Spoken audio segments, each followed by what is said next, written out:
Hello again, I'm Clayton Garrett. This is my cooking channel for YouTube. What you see here is what you will need to make a good Ukrainian borscht. Well, 3 or 4 medium-sized beets, red cabbage, 4 potatoes, 2 onions, carrots, and of course some garlic as well. You also need some chicken broth and beef broth. I also use fire roasted tomatoes in my recipe, and salt and pepper, white vinegar, and smoked paprika.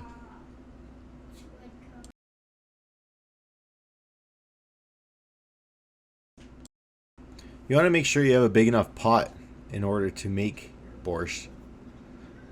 So here I'm just going to again start with some celery. This is prior to me having any tripods or a clip to clip my phone to do overhead filming where I can use both hands to cut celery or onions for that matter. But I made do.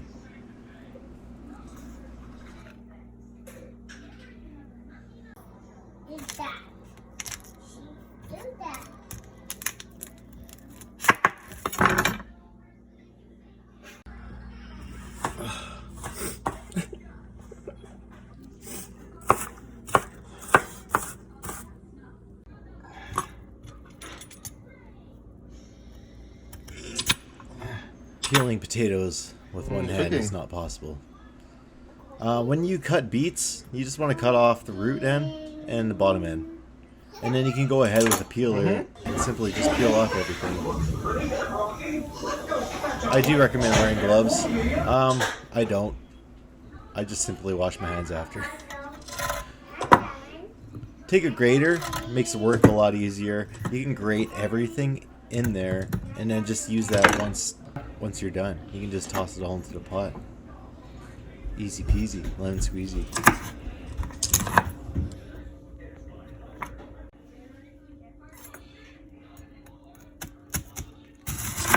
This is the red cabbage I had in my first recipe, which I bought for my borscht, but I ended up using it in my chow mein. Here I'm just going to add some butter and then turn the heat on. Also add just a little bit of oil. And then what we're going to do is once that butter starts to melt, we don't want to burn that butter, as you can see. We want to get everything just mixed in there nicely so we can start adding our vegetables, like our onions and celery. And just let that all little tiny bit caramelize. We don't want to burn anything. We just want everything translucent. Everyone translucent in the pan.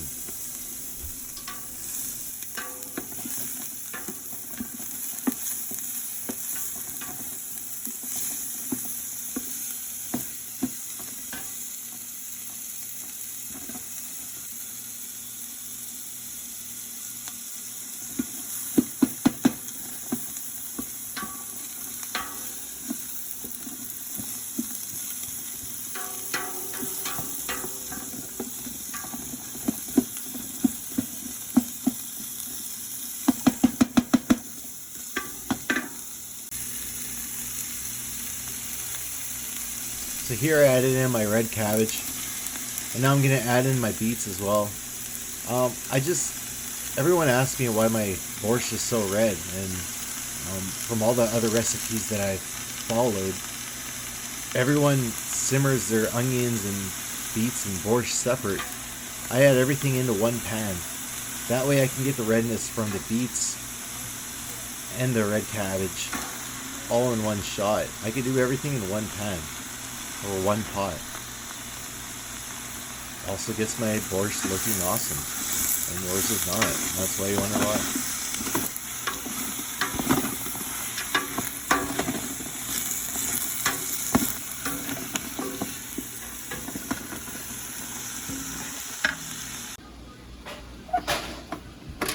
Cleanliness is godliness. And borscht sure makes a mess on your stove.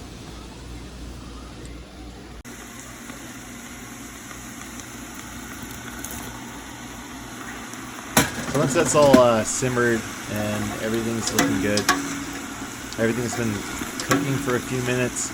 I add in my potatoes.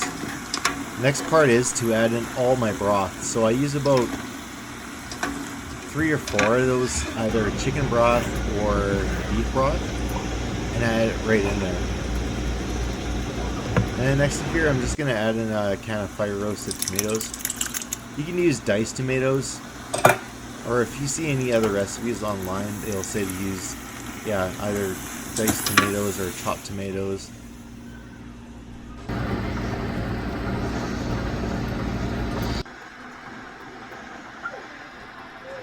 I forgot to add garlic, that's why you've seen that there.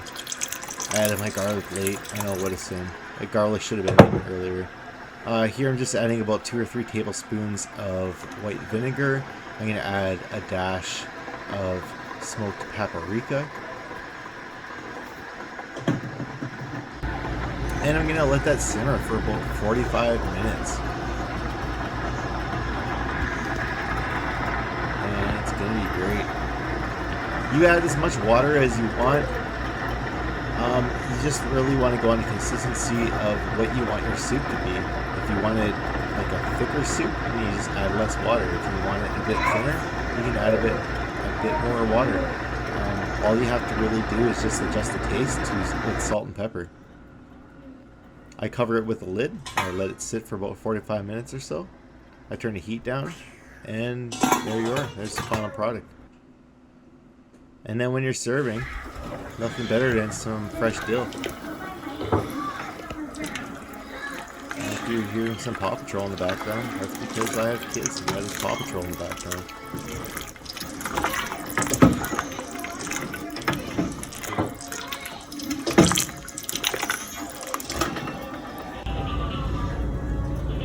You can also add in a little bit of celery seed or mustard seed. I just wanted to show in that picture there, just to add a little bit more flavor. Here's after I added some sour cream and some dill, and that is what it looks like, and it is amazing. As always, please like and subscribe my channel. It'll help me out a lot.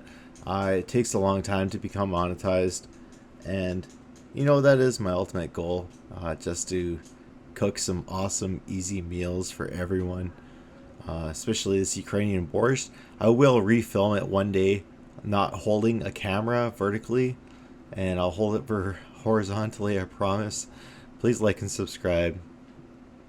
Thank you, everyone.